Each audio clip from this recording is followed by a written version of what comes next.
ایک دن حضرت ابراہیم بن ادہم کا بخارا کے باغات کی طرف سے گزر ہوا۔ آپ ایک نہر کے کنارے جو باغات کے اندر سے ہوتی ہوئی گزرتی تھی بیٹھ کر وضو کرنے لگے۔ آپ نے دیکھا کہ نہر کے اندر ایک سیب بہتا ہوا آ رہا ہے۔ خیال کیا کہ اس کے کھا لینے میں کوئی مذائقہ نہیں، چنانچہ سیب اٹھا کر کھا لیا۔ جب سیب کھا چکے تو دل میں یہ وسوسہ پیدا ہوا کہ میں نے سیب کے مالک سے اجازت نہیں لی اور میرا یہ کھانا ناجائز ہے۔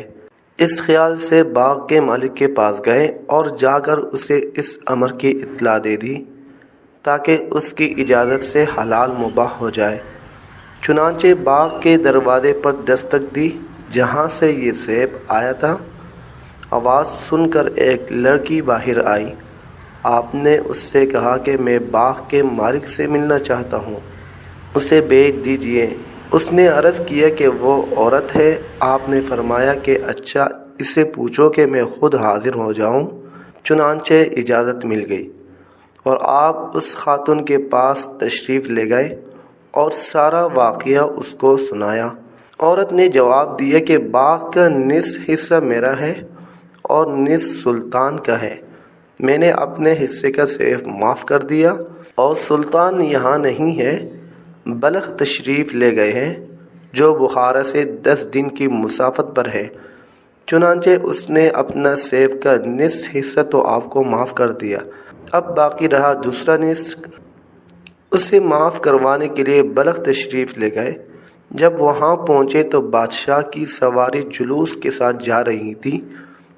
اسی حالت میں آپ نے سارے واقعے کی بادشاہ کو خبر کر دی اور نصف حصہ سیب کے معاف کرانے پر طالب ہوئے۔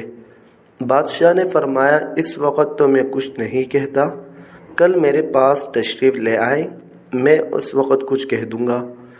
بادشاہ کی ایک نہایت ہی خوبصورت حسین جمیل بیٹی تھی اور بہت سے شہزادوں کی طرف سے پیغام نکاح آ چکے تھے، لیکن اس شہزادی کا باپ یعنی بادشاہ انکار کر دیا کرتا تھا کیونکہ بیٹی عبادت گزار اور نیکوکاروں کو بہت پسند کرتی تھی۔